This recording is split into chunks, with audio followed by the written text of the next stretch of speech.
Welcome back to Mystara for a rousing 5th edition double feature, converting modules to their proper Mystara setting and away from the boring and played out Forgotten Realms. Today's subjects couldn't be further apart, quite literally, as we are doing Dragon Heist, which is ensconced firmly in the Sword Coast, along with almost every other 5th edition module, and then heading over to distant Chult for Tomb of Annihilation.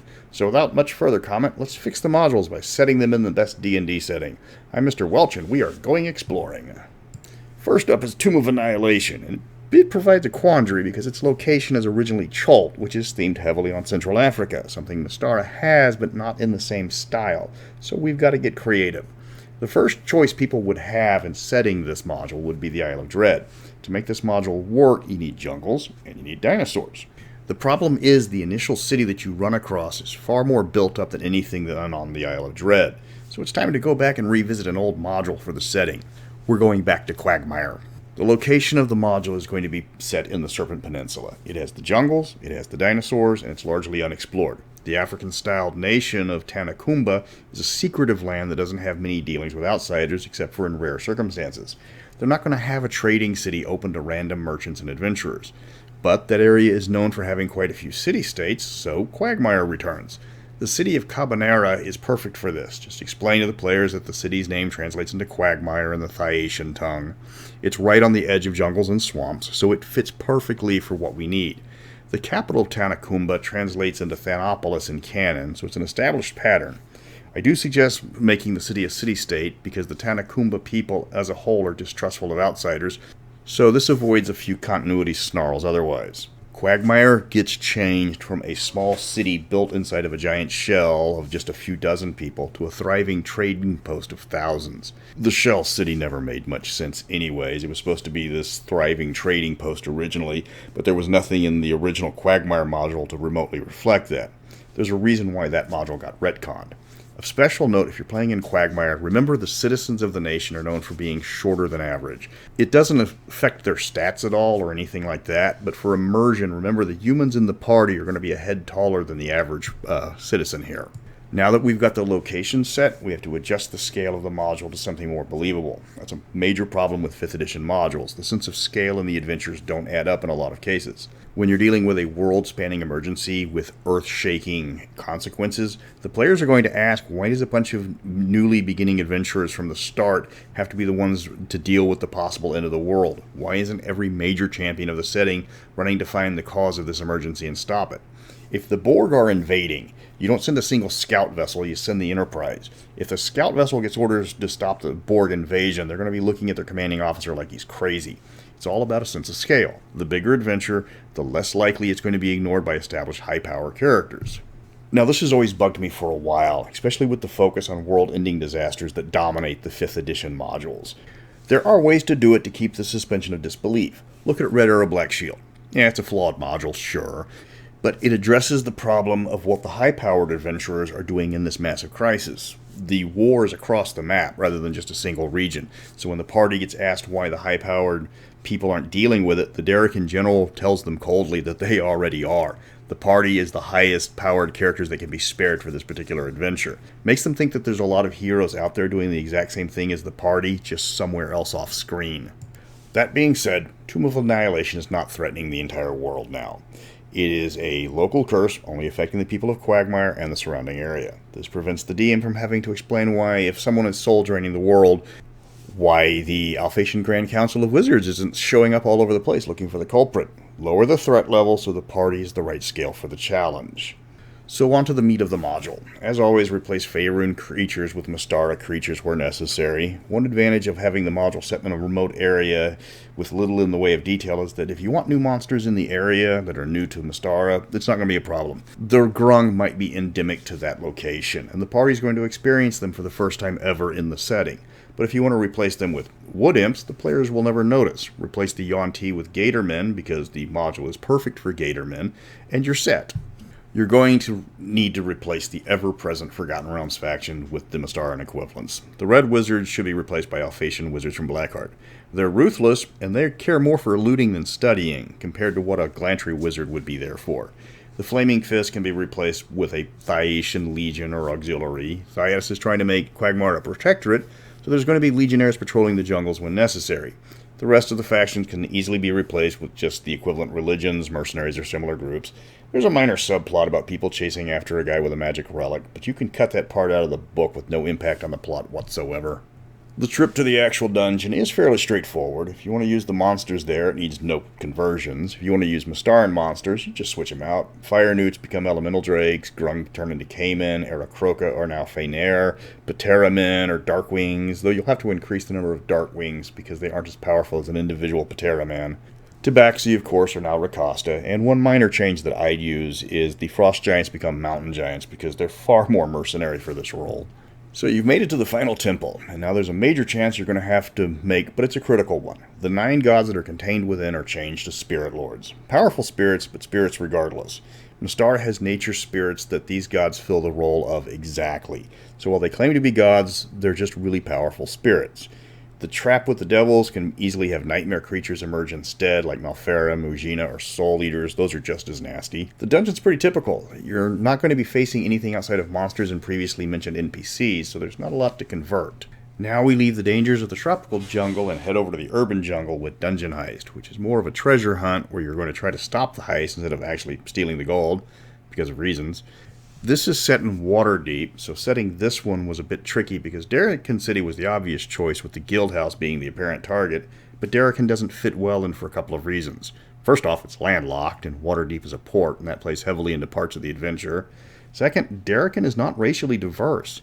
The Gazetteer clearly states that Darrican is almost all humans, with only a small section of demi-humans, and explains that the demi-humans in that area tend to go to their nations of Rockholm, Alfheim, and the Five Shires. So it's almost all and entirely a human city. Don't get me wrong, the nation of Darrican has no problem with demi-humans. They don't really have a problem with anybody outside of humanoids. It's just that the populations tend to prefer their own nations in that area. Like I've said in previous videos, Mystara might have a lot of races, but they don't mingle much across most of the world. So where do you put it? There's only a few cities in Mystara the size of Waterdeep. 2 of the most prominent cities in Mystara, Alpha and Thyatis, dwarf Waterdeep in size. Minothrad would be a good choice, but I've already done Minothrad in a previous conversion, so I want to keep it fresh.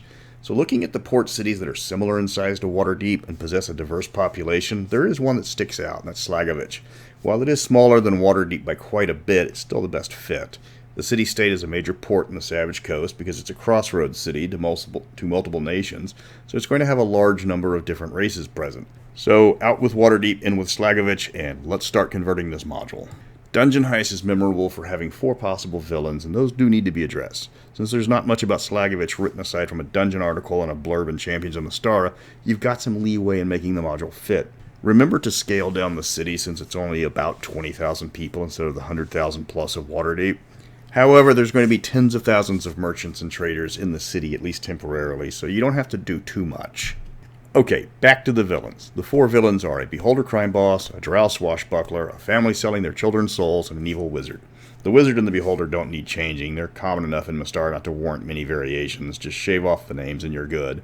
Jarlaxle the Drow I never really did anything with. I think he tripped over his own feet and fell down some stairs and broke his neck in my adventure, and the party cremated him according to his wishes that they just assumed were his wishes.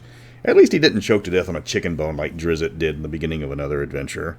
The Drow are easy to replace. Either go with Belkade's elves or elves from the Savage Baronies. They're still swashbuckling, but with all that pesky daylight problems that plague the race, despite the fact that you find them on the surface of Faerun so often that they've had to change their mailing address. The 4th plot is the Castellanter family selling their kids' souls to devils, and that requires the most change.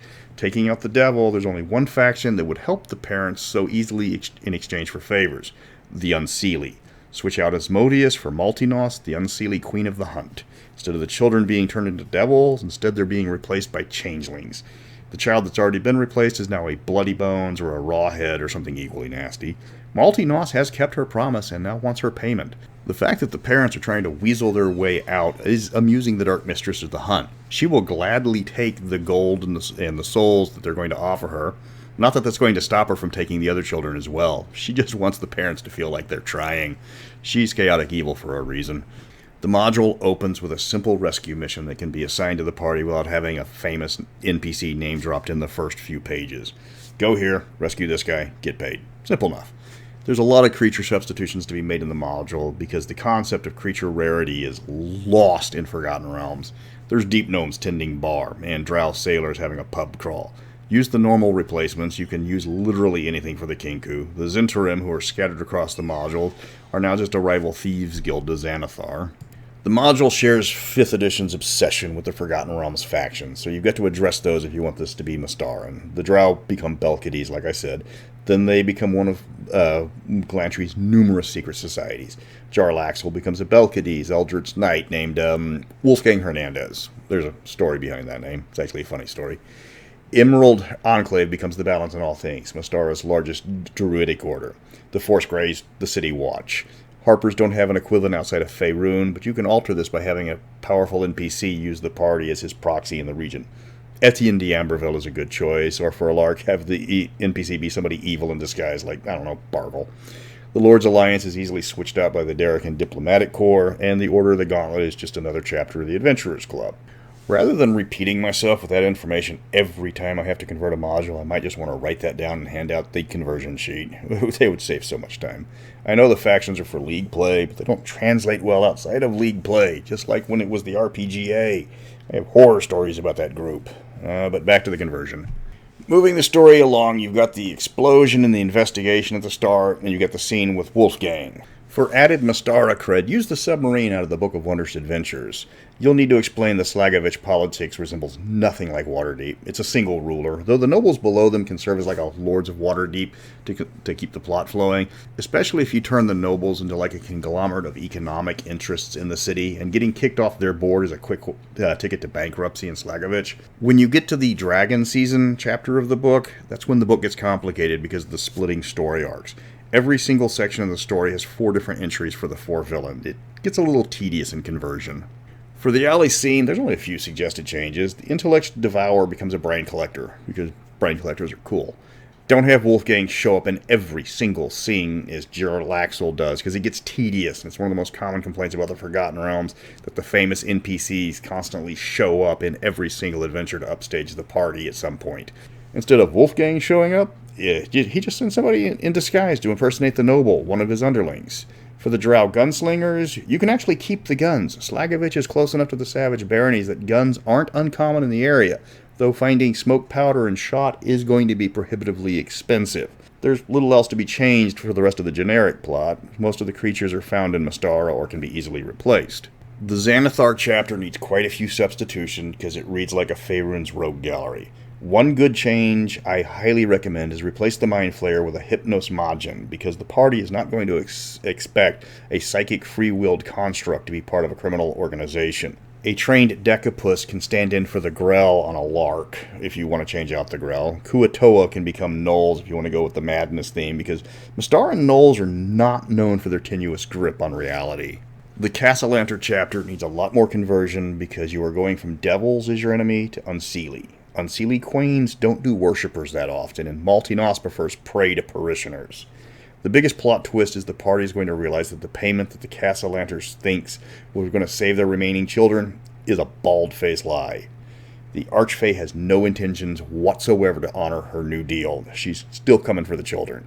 The only way to save the children is to kidnap them and get them away from their family. This means Victoro and Amalia are going to end up being hunted for sport by a pissed-off unseelie queen, but that's the price of doing business with the Dark Fae. Like I mentioned before, replace the Chain Devil, that was their son, with the Bloody Bones, which you'll need to create, but there's a few stats for Bloody Bones out there. The temple below the villa gets changed from a temple to Asmodeus to a social gathering along the lines of a Bacchanalia.